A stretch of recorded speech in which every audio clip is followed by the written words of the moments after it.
Nagbuga ng lava ang Bulkang Mayon ngayong madaling araw ng Martes, ayon sa Philippine Institute of Volcanology and Seismology o PHIVOLCS.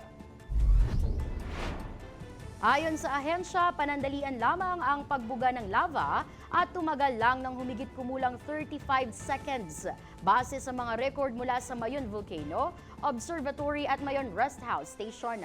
Umabot sa tinatayang 100 meters ang taas ng lava mula sa bunganga ng bulkan.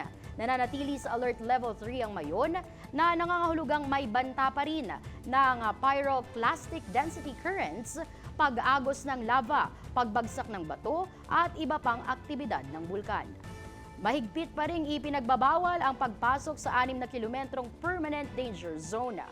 Ayon kay PHIVOLCS Director Dr. Teresito Bacolcol, hindi pa ito dahilan upang magtaas ng alert level.